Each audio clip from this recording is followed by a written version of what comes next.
Hello, everyone. Welcome to a new episode of the Two Voices English podcast. I'm Mia. And I'm Leo. We are so happy you're listening to us today. Today's topic is huge, technology.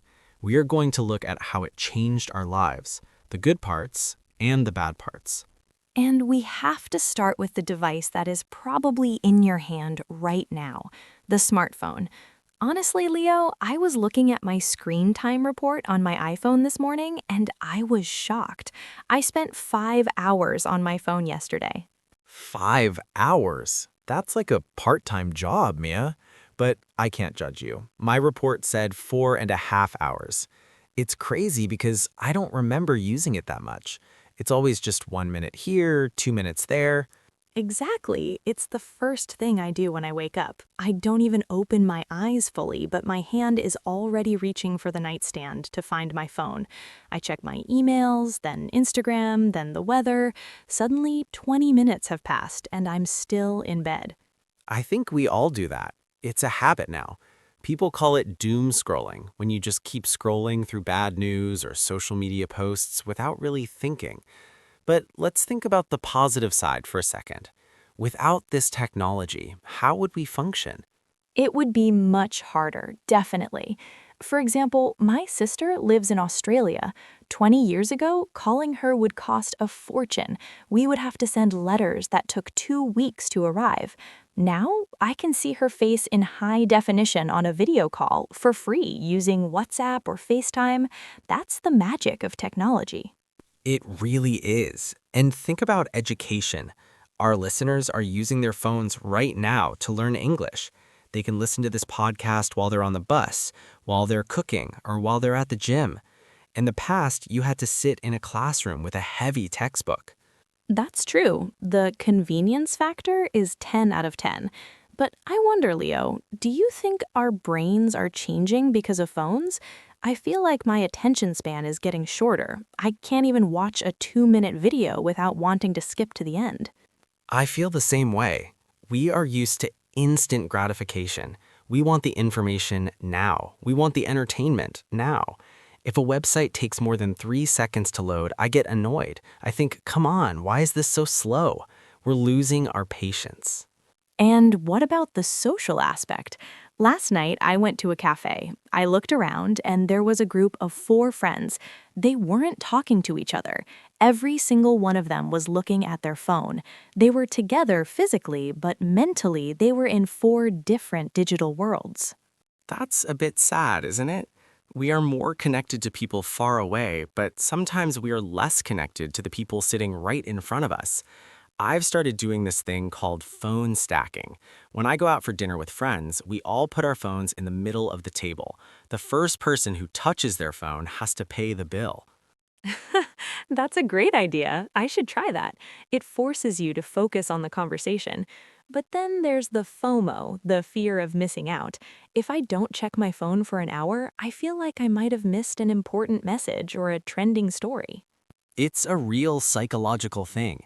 Apps are designed to make us stay on them.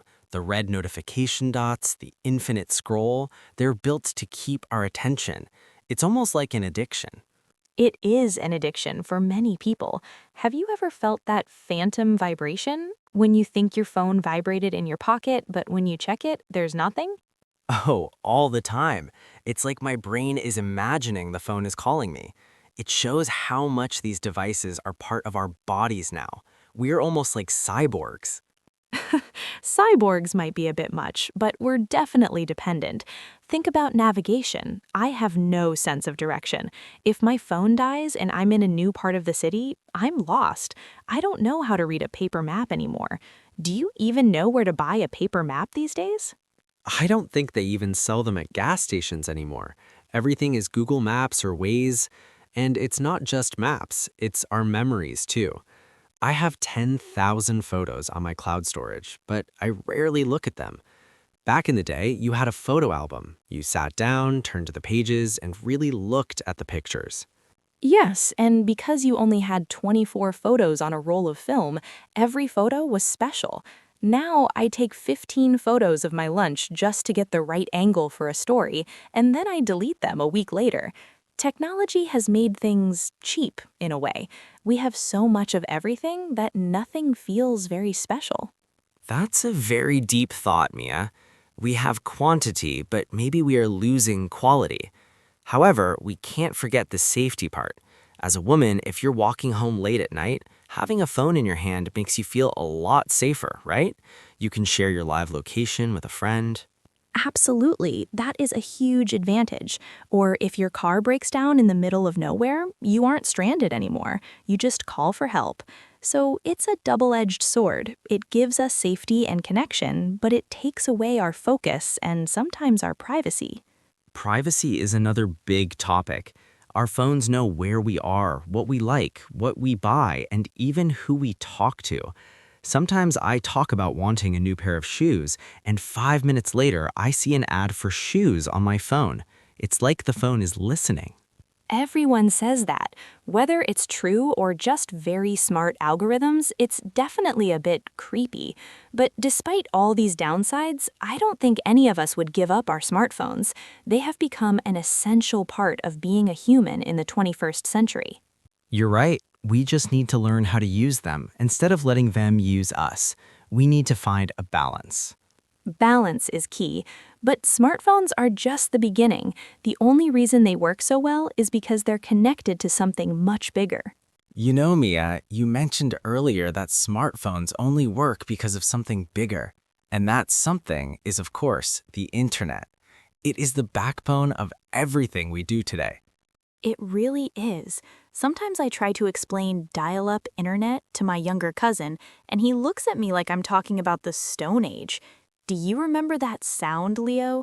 The beep, bop, shh sound the computer made when it was trying to connect? Oh, I can still hear it in my dreams.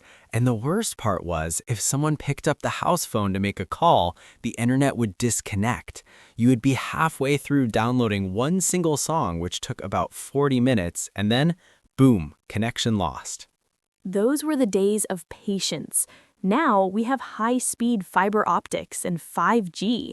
We get frustrated if a Netflix movie takes 5 seconds to buffer. We have become so used to the internet being invisible and everywhere. It's like electricity now. We only notice it when it's gone. If the Wi-Fi goes down at home, it feels like a national emergency. I don't know what to do with myself. I can't work, I can't watch TV, I can't even check how to cook my pasta. It's true. The internet has changed the world into a global village. I can sit in my living room in London and buy a handmade rug from a small shop in Turkey, or watch a live street performance in Tokyo. The distance between us has disappeared. And think about the knowledge. Before the internet, if you wanted to know something specific, like why is the sky blue or how many hearts does an octopus have, you had to go to a library and look for an encyclopedia. And if the library didn't have that specific book, you just never knew the answer. Now we have Wikipedia, YouTube, and endless blogs. Everything humanity knows is available to anyone with a connection. That is incredibly powerful. It is powerful, but it's also a bit overwhelming. There is so much information that it's hard to know what is true and what is fake news. Since anyone can write anything on the internet, we have to be very careful about what we believe. That's a very important point for our English learners, too. There are so many resources online, but you have to find the good ones. But Leo, let's talk about how the internet changed work, especially after the last few years. The home office or remote work trend has exploded. Absolutely. The internet made it possible for millions of people to stop commuting. No more sitting in traffic for an hour to get to an office. You could work in your pajamas from your kitchen table. For many, this has improved their quality of life. I agree, but it also makes it hard to turn off. When your office is your home, you feel like you are always at work. You check your Slack messages or emails at 9 p.m. because the internet makes you available 24/7. It's that lack of boundaries again. The internet is always on, so we feel like we must be always on too. And then there's social media, the biggest part of the internet for most people. Instagram, TikTok, Twitter, it's where we live our social lives now. Social media is a strange place. It's great for staying in touch with old school friends, but it also creates a lot of pressure. We see everyone's highlight reel, their best photos, their expensive holidays, their perfect meals, and we compare it to our normal, messy lives. Exactly. We forget that people only post the good parts. Nobody posts a photo of themselves waking up with messy hair or the cold. It creates this illusion of perfection. And for teenagers, I think that's really difficult to handle. It definitely is. But on the positive side, the internet has given a voice to people who didn't have one before. You don't need a big TV station to share your ideas anymore. You can start a blog, a YouTube channel, or a podcast, just like we did. That's the beauty of it. It's democratized information and entertainment. But we have to talk about the dark side too. Cybersecurity and scams. Have you ever received one of those "you won $1 million" emails? Oh, every day. Or the ones that say, your bank account has been locked. Click here to fix it. It's scary because they're getting very clever. They use phishing to try and steal your personal data. You really have to be a bit of a detective online these days. You really do. Think before you click is the golden rule. But even with the scams and the fake news, I think the internet is the greatest invention of our time. It has connected humanity in a way that was impossible 50 years ago. I agree. It's a tool, and like any tool, it depends on how you use it. You can use a hammer to build a house, or you can use it to break something. The internet is the same. I like that metaphor. And speaking of building things, the internet isn't just about computers and phones anymore. Now our refrigerators, our cars, and even our light bulbs are connected to the internet. Oh, you're talking about the Internet of Things. My friend has a fridge that sends her a text message when she's out of milk. Really? That's both amazing and a little bit lazy, don't you think?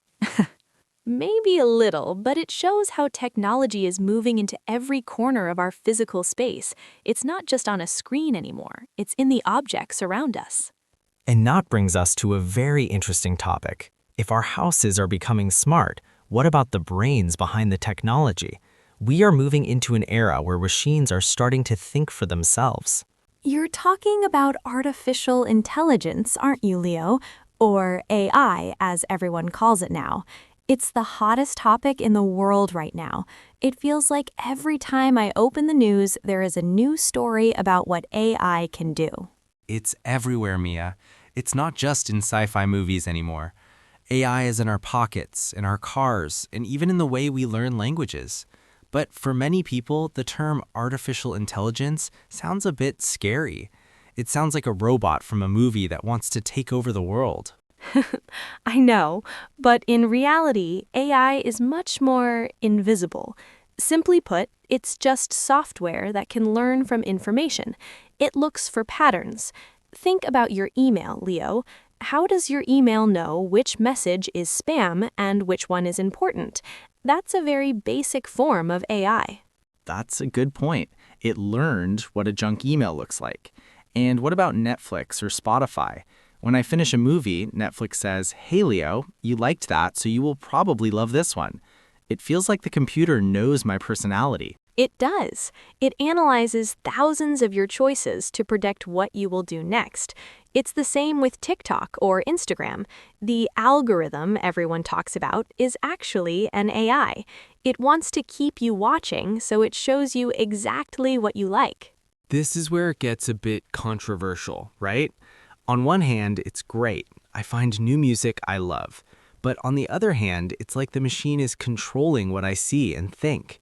If the AI only shows me things I already agree with, I never see different perspectives. That's a big problem. We call it the echo chamber. But let's look at the more creative side of AI that has exploded recently. I'm talking about things like ChatGPT or image generators. Have you tried them, Leo? I have. It's mind-blowing.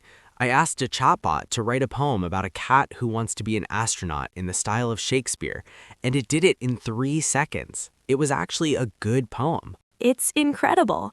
You can ask it to explain a difficult English grammar rule, like the present perfect, as if you were a 5-year-old child, and it simplifies it perfectly. For our listeners, AI can be like a personal tutor that is available 24 hours a day. I agree. You can practice conversation, ask for synonyms, or have it check your essays. It's a game changer for education. But Mia, I have to ask the big question that everyone is worried about. What about jobs? If AI can write poems, code software, and translate languages, what will humans do? That is the million-dollar question. Many people are afraid that AI will replace writers, designers, and even doctors. But history shows us that when technology changes, jobs don't just disappear, they change. When the car was invented, the people who took care of horses lost their jobs, but millions of new jobs were created in factories and gas stations. I hope you're right. I think the key is collaboration. AI isn't necessarily going to replace the doctor, but the doctor who uses AI will replace the doctor who doesn't. AI can look at 1,000 x-rays in a minute and find a tiny problem that a human eye might miss. Exactly. It's a tool that makes us superhuman in a way. But we have to talk about truth. There's a new word called deepfake. Have you seen those videos, Leo, where it looks like a famous actor or a politician is saying something, but it's actually a computer-generated face? They're terrifyingly realistic. You can't trust your eyes anymore. This is the dangerous side of AI. It can be used to spread lies or trick people. We need to become much more critical of what we see online. We have to ask ourselves, is this real or is this AI? And then there's the question of soul. An AI can paint a picture that looks like a Van Gogh, but does it feel like a Van Gogh? Does it have the emotion and the pain that the artist felt? I don't think so. AI doesn't have a childhood, it doesn't have a broken heart, and it doesn't feel joy. It just calculates pixels and words. Human creativity comes from our experiences. AI is just a mirror of our data. Well said. It's a mirror, not a person. But the mirror is getting very, very clear. Some people even think that one day AI might become sentient, meaning it could have its own feelings or consciousness. That's the singularity theory. Some scientists think it's coming soon, others think it's impossible. Personally, I don't think a machine can ever truly feel, but even if it can't feel, it can definitely do a lot. It's changing medicine. It's changing how we fight climate change by optimizing energy, and it's even helping us explore space. It's a very exciting time to be alive, even if it feels a bit fast. It is fast, and it's not just the software that's changing. The way we work and where we work is changing too. We mentioned remote work briefly, but it's part of a bigger shift in our global economy. You're right. Technology has broken the walls of the traditional office. Now we have digital nomads, people who travel the world while working from their laptops. That sounds like a dream life, sitting on a beach in Bali while attending a meeting in New York. But is it really as good as it looks on Instagram? So, Mia, we were talking about digital nomads. It sounds so romantic, doesn't it? Working from a beach in Bali or a cozy cafe in Paris. No more gray offices, no more cold commutes in the rain. Just you, your laptop, and a coconut. It definitely looks perfect on Instagram, Leo. You see those photos of a laptop sitting next to a turquoise swimming pool. But I have a few friends who are actually digital nomads, and they tell me a different story. It's not always a vacation. I can imagine. For one thing, the Wi-Fi has to be perfect. If you are in a beautiful village in the mountains but the internet is slow, you can't do your job. You spend your whole day looking for a signal instead of enjoying the view. Exactly. And then there's the time zone nightmare. Imagine you're in Thailand, but your boss and your clients are in London or New York. You might have to attend a meeting at 2 a.m. That really ruins your sleep and your social life. That sounds exhausting. But even for those of us who aren't traveling, the traditional 9 to 5 office job is changing. Before the internet, when you left the office at 5 p.m., you were done. Your work stayed at your desk. You went home and you were just a person, not an employee. Now, the office is in our pockets. We have Slack, Microsoft Teams, and work emails on our phones. I've seen people checking their work messages while they're at their children's school play or during a Sunday lunch. Technology has made us more productive, but has it made us happier? I think it's a trade-off. We have more freedom but less peace. I love that I can work from home 2 days a week. It saves me 2 hours of driving, and I can walk my dog during my lunch break. But on those days, I feel a bit lonely. I miss the water cooler talk. The water cooler talk. That's a great phrase for our listeners.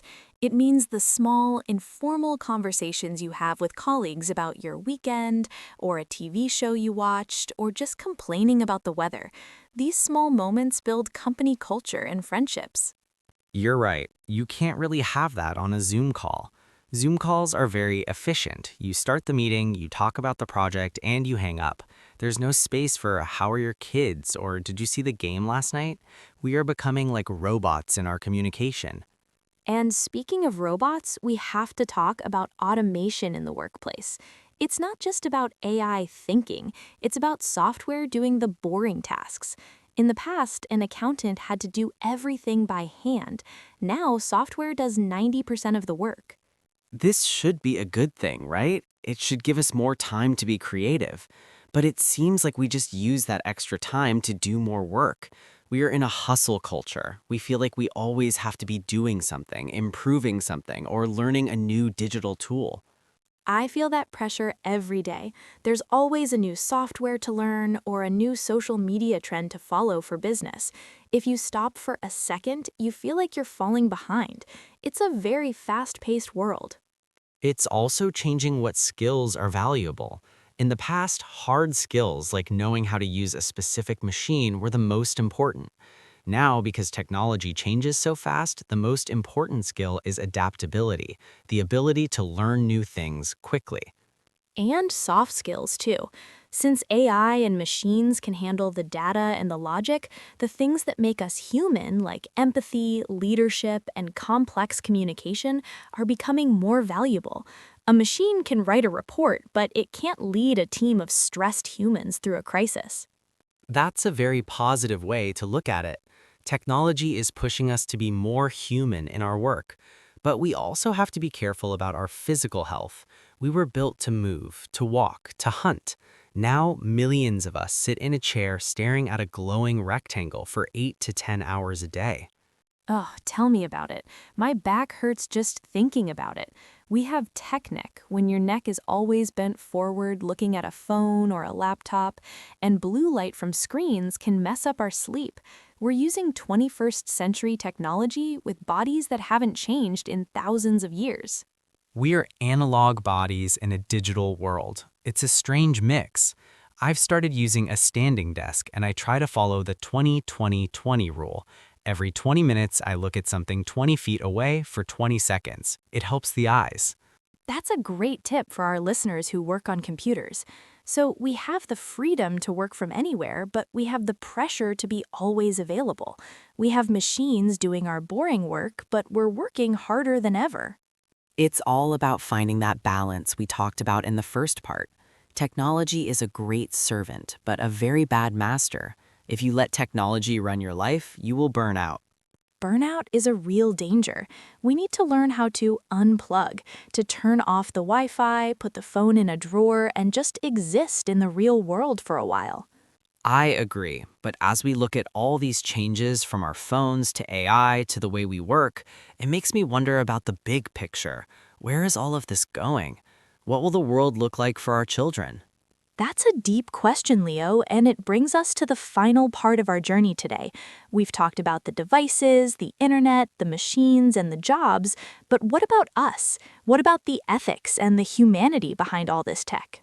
You know, Leo, after talking about all these amazing inventions, smartphones, the internet, AI, and remote work, it makes me think about a very important word, ethics.